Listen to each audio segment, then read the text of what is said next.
que je ne maîtrise pas, mais j'ai été frappé par la faiblesse des effectifs autour des Champs-Élysées. On le voit d'ailleurs sur les images qui ont été filmées. Juste une autre question, puisqu'on l'a abordé tout à l'heure, Guillaume, entre Nunez et Castaner, qui fait quoi? Est-ce que mettre un tel attelage à la tête de l'intérieur est efficace?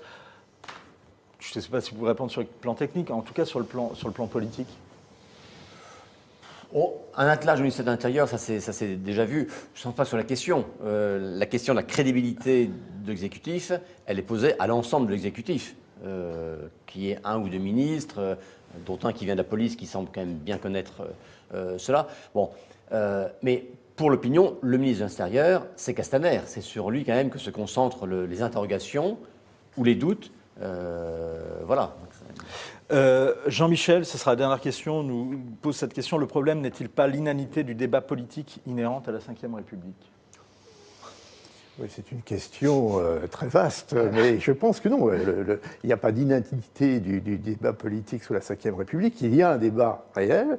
La question, c'est que est-ce que maintenant on n'a pas aussi une demande pour un nouveau parlementarisme, pour davantage de démocratie directe? Ben oui, parce que c'est bien ce qui ressort des contributions au grand débat. C'est-à-dire qu'en deçà même des positions des Gilets jaunes, vous avez une attente majoritaire dans l'opinion et chez les Français pour un débat renouvelé, localisé, décentralisé, davantage de référendums, davantage d'écoute, davantage de pédagogie aussi. Ça, c'est quelque chose qui revient sans arrêt dans le grand débat, la lisibilité de l'action publique, la pédagogie. Et là, effectivement, il y a un vrai problème aussi. Alors, on l'appelle pudiquement communication, mais il y a un vrai problème de pédagogie, de lisibilité de l'action du gouvernement actuel, ça c'est clair. Moi, je crois exactement le contraire. Je pense que les gens ont très bien compris quelle était la politique, mais elle ne leur convient pas. Ils n'ont pas besoin de pédagogie. Et les gens qui sont sur place, vous savez, les Gilets jaunes, ils ne veulent surtout pas qu'on parle de pédagogie, ce ne sont pas des enfants.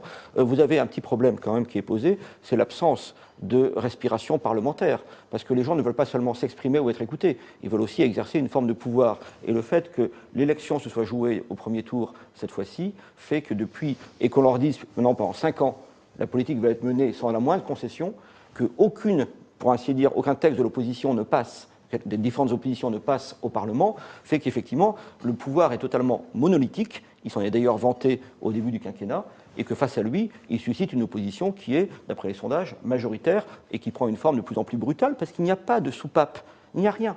Et ce n'est pas tellement au niveau des communes, etc., c'est bien au niveau du Parlement, au niveau de la politique réellement suivie, que là, compte tenu des modes de scrutin, il n'y a pas effectivement d'expression possible d'autre chose que la voix majoritaire. Guillaume, vous avez le mot de la fin.